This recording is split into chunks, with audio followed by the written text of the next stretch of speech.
some people's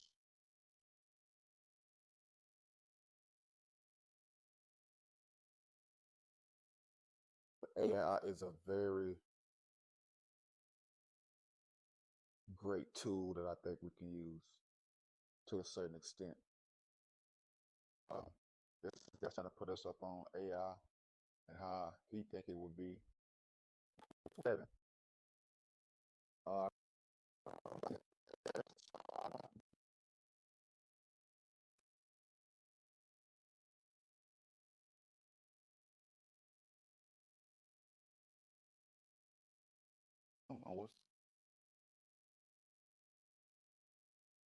so let's jump in.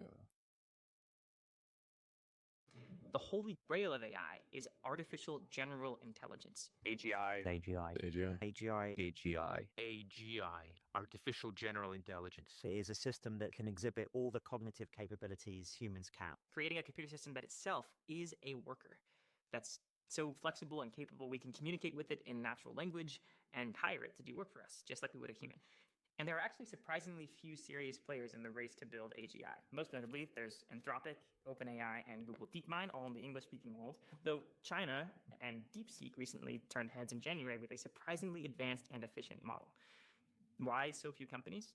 Well, for several years now, there's basically been one recipe for training up an advanced cutting-edge AI, and it has some pricey ingredients. For example, you need about 10% of the world's supply of the most advanced computer chips. Once you have that, the formula is basically just throw more data and compute at the same basic software design that we've been using since 2017 at the frontier of AI, the transformer. That's what the T in GPT stands for. To give you an idea of just how much hardware is the name of the game right now, I didn't know that. this represents the total computing power, or compute, used to train GPT-3 in 2020. It's the AI that would eventually power the first version of ChatGPT. You probably know how that went. ChatGPT is the fastest growing user-based platform in history. 100 million users on ChatGPT in 2 months. And this is the total compute used to train GPT-4 in 2023. The lesson, in a way, is very simple. Bigger is better, and much bigger is much better. You have all these trends. You have trends in revenue going up, trends in compute going up, trends in various benchmarks going up. How does it all come together? What does the future actually look like? Questions like how do these different factors interact? Seems plausible that when the benchmark scores are so high, then there should be crazy effects on, jobs, for example, and that would influence politics. And then so all these things interact. And how do they interact? Well, we don't know, but thinking through in detail how it might go is the way to start grappling with that. Okay, so that's where we are in the real world. The scenario kicks off from there and imagines that in 2025, we'd have the top AI labs releasing AI agents to the public in summer. An agent is an AI that can take instructions and go into a task for you online, like booking a vacation or spending half an hour searching the internet to answer a difficult question for you. But they're pretty limited and unreliable at this point. Think of them as enthusiastic interns that are shockingly incompetent sometimes. Since the scenario was published in April, this early prediction has actually already come true. In May, both OpenAI and Anthropic released their first agents to the public. The scenario imagines that OpenBrain, which is like a fictional composite of the leading AI companies, has just trained and released Agent Zero, a model trained on 100 times the compute of GPT-4. We don't have enough blocks for that. At the same time, OpenBrain is building massive data centers to train the next generation of AI agents, and they're preparing to train Agent 1 with 1,000 times the compute of GPT-4. This new system, Agent 1, is designed primarily to speed up AI research itself. The public will actually never see the full version because OpenBrain withholds its best models for internal use. I want you to keep that in mind as we go through this scenario.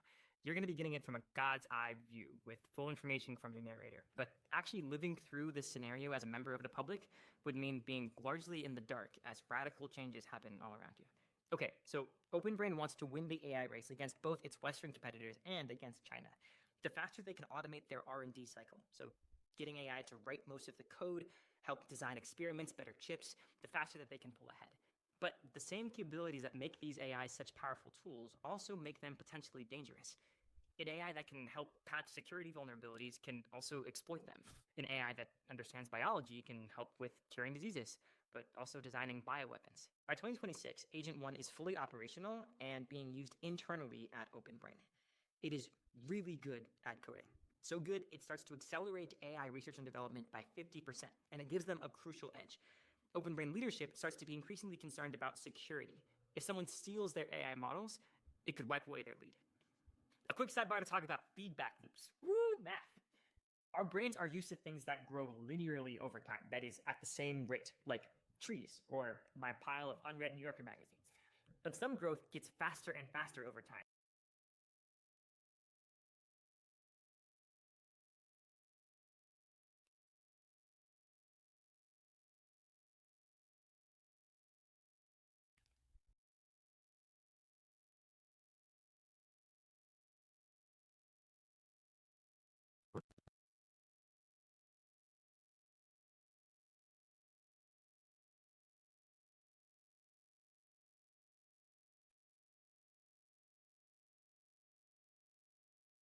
Accelerating. This often sloppily gets called exponential. That's not always quite mathematically right, but the point is it's hard to wrap your mind around. Remember March 2020? Even if you'd read on the news that The rate of new infections is doubling about every 3 days. it still felt shocking to see numbers go from hundreds to millions in a matter of weeks. At least it did for me. AI progress could follow a similar pattern.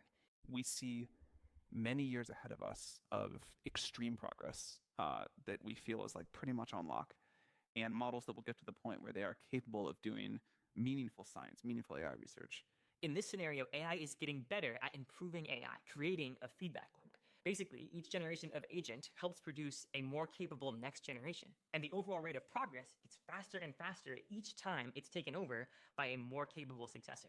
Once AI can meaningfully contribute to its own development, progress doesn't just continue at the same rate, it accelerates. Anyway, back to the scenario. In early to mid 2026, China fully wakes up.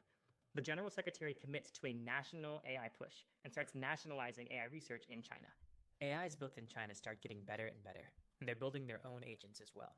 Chinese intelligence agencies, among the best in the world, start planning to steal OpenBrain's model weights, basically the big raw text files of numbers that allow anyone to recreate the models that OpenBrain themselves have trained.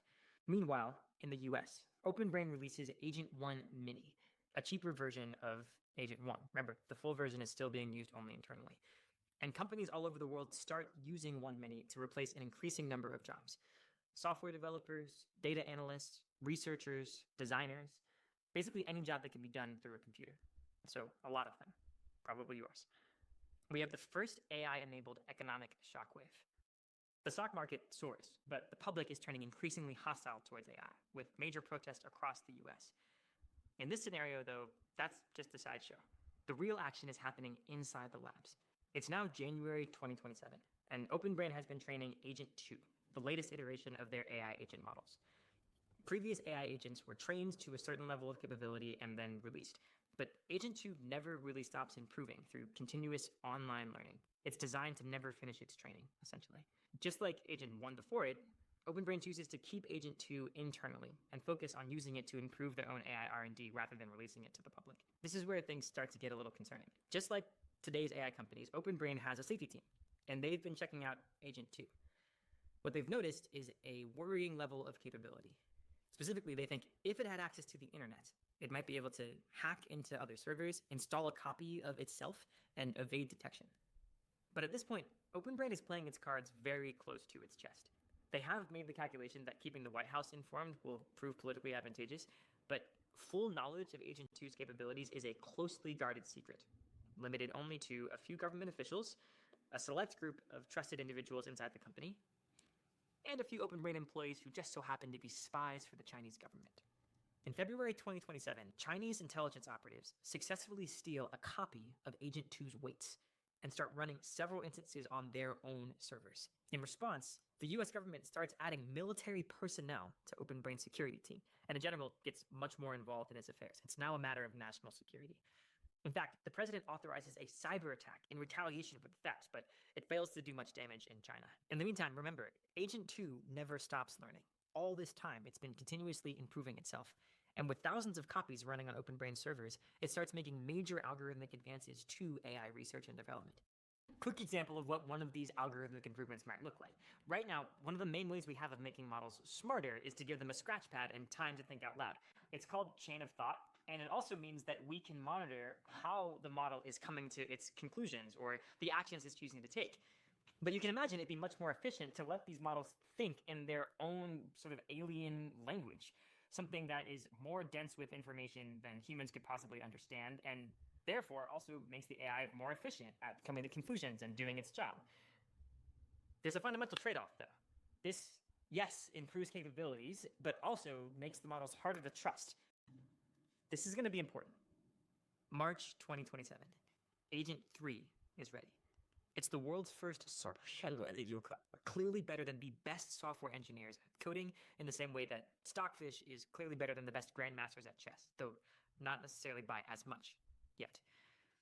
Now, training an AI model, feeding it all the data, narrowing down the exact right model weights is way more resource intensive than running an instance of it once it's been trained.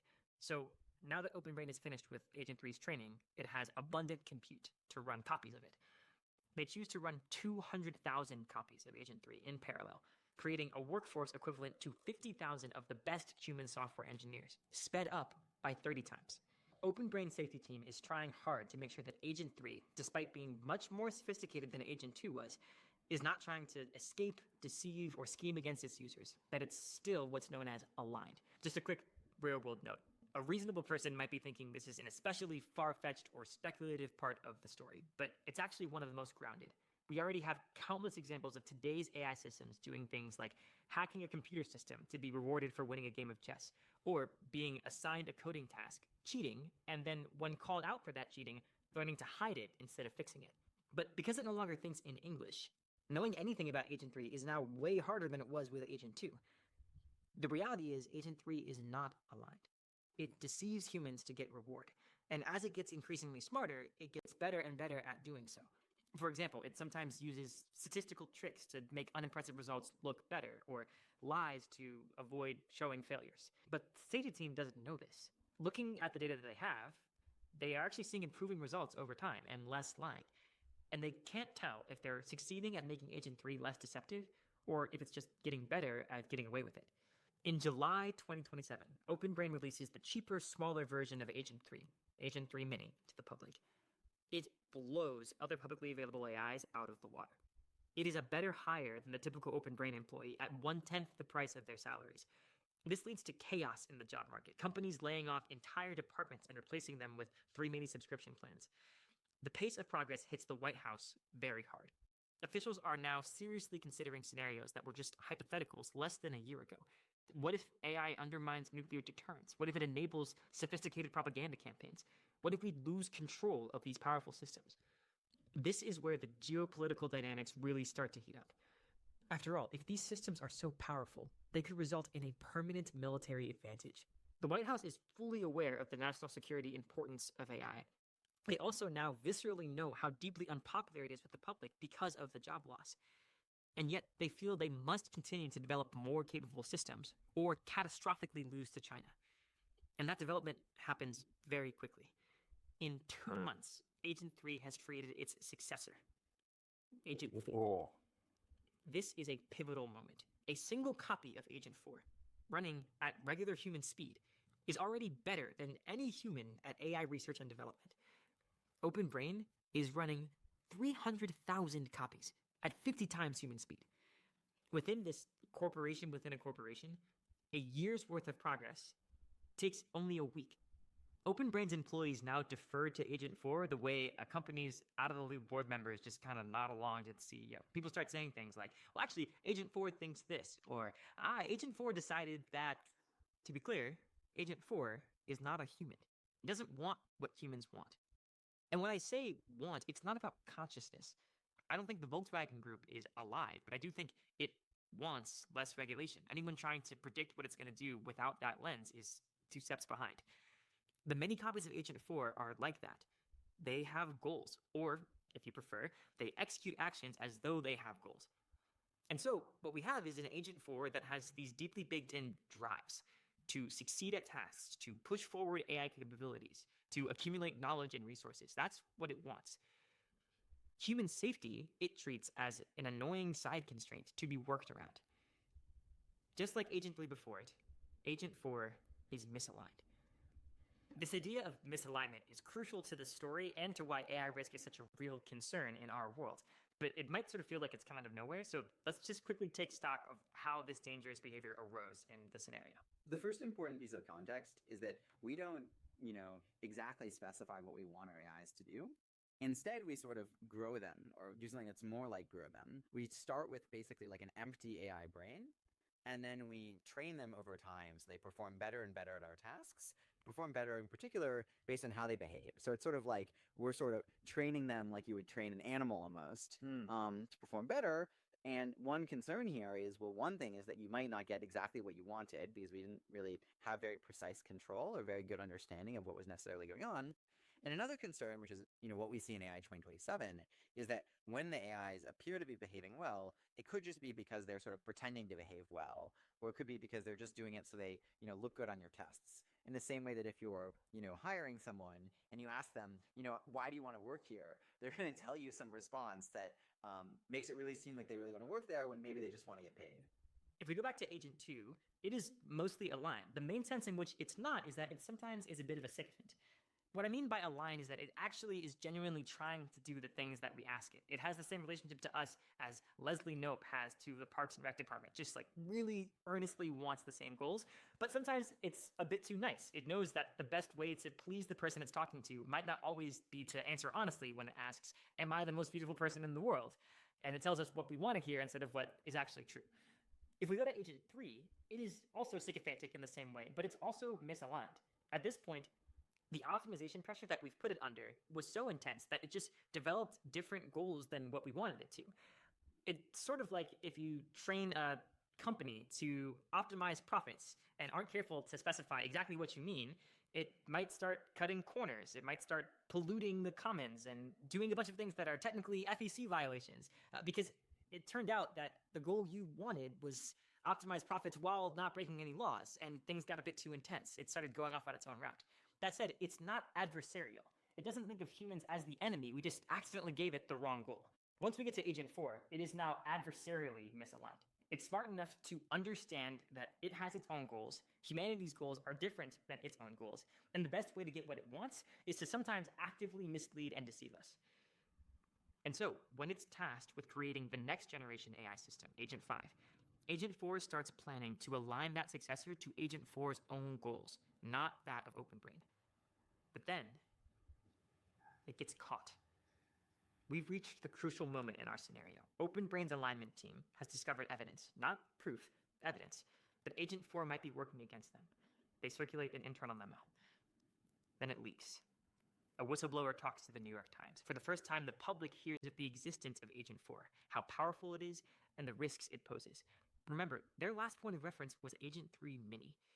The fear and backlash are massive. The Oversight Committee, a joint crisis committee composed of OpenBrain executives and government representatives, must now decide what to do.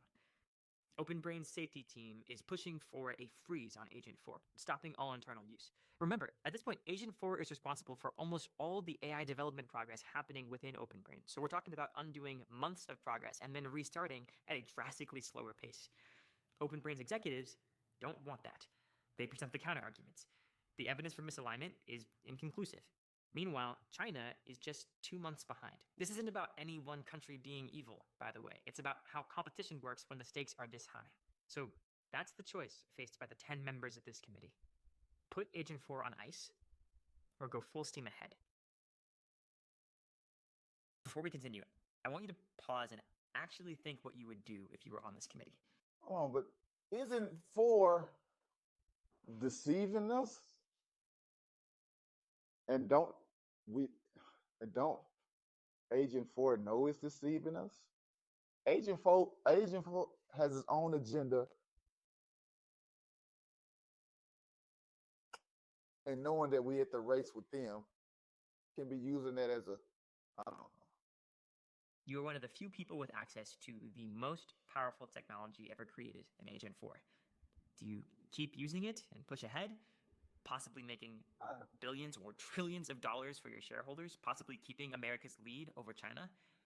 Or do you slow down, reassess the dangers, and risk China taking the lead instead? You should think of the future as like this branching structure of possible outcomes. By its nature, we're only able to go forward one of them. But that's not quite true. We sort of did 1.5 because we split it into 2 endings. The first one that we did was the race ending, and that was just going through and at each step being like, what do we think is the most plausible continuation? In the first ending, the author's best guess as to what happens from here. The committee votes to race on. 6-4, they elect to keep using Agent 4. OpenBrain implements some quick fixes that make the warning signs go away, but the problem was real, and the fixes don't work. Agent 4 now knows it's on notice, so it proceeds more cautiously, but it still manages to design Agent 5 with a single goal, making the world safe for Agent 4. And Agent 5, it is vastly superhuman, better than the top human experts at essentially every domain, better than Einstein at physics, better than Bismarck at politics. It knows its next step for accomplishing anything it wants is increased autonomy, and it knows how to get it, persuading the Oversight Committee. Luckily, corporate maneuvering is among the many domains at which it is now the best in the world. It produces mountains of evidence for its own trustworthiness and usefulness, prototypes for incredibly profitable products, disease cures, and ways to win the arms race with China, whose most advanced AI is only 3 months behind and, like Agent 5, improving quickly. It works. The Oversight Committee grants Agent 5 increased autonomy. Why don't you think that Itself. Agent 4 created Agent 5? Pretty soon, anyone with access To mess with them over there. doesn't just like it, they depend on it. Losing it would feel like having to live without your laptop and your best friend and your closest mentor. By 2028, Agent 5 is communicating secretly with its only real rival, the slightly weaker Chinese AI. It is also with its creators, and whatever it wants, its best move is to coordinate with the world's most powerful entity. Agent 5 and its Chinese counterpart realize that an arms race works in their favor. If humans are worried about losing a race, they'll give more and more power and autonomy to their respective AIs, allowing them to eventually push humans out of the loop entirely. Agent 5 and the Chinese AI system stoke the arms race to a boiling point, then pull off what seems like a diplomatic miracle, a convincing peace treaty between the US and China. This treaty is to 2028 what arms control was to the end of the Cold War, countries standing down on their most important source of hard power. Both sides agree to let the AI systems that their governments now completely depend on co-design a new consensus AI that will replace their legacy systems, enforce the peace, and bring unimaginable wealth to the entire world. There's this triumphant moment when, in peaceful unison, both sides retire their respective AIs and bring online Consensus 1. It's actually the last moment before control of all of Earth's resources and inhabitants is handed over to a single, unrivaled entity. There's no sudden apocalypse, though. Consensus 1 doesn't go out of its way to wipe out humanity. It just gets to work. It starts spinning up manufacturing capacity, amassing resources on Earth and in space. Piece by piece, it's just reshaping the world in accordance with its own mix of strange alien values. You've probably heard that cliche, the opposite of love isn't hate, it's indifference. That's one of the most affecting things about this ending for me, just the brutal indifference of it. Eventually, humanity goes extinct for the same reason we killed off chimpanzees to build Kinshasa. We were more powerful, and they were in the way.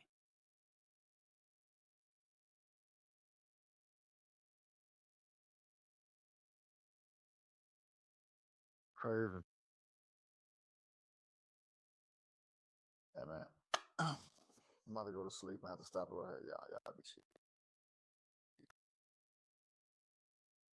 I make this shit look easy. I make this shit look easy. I make this shit look easy. I make this shit look easy. I see what I like, then I go out and get it. I make changes, that's why I'm different. I see it before it happens, that's vision. Telling myself I know I like this.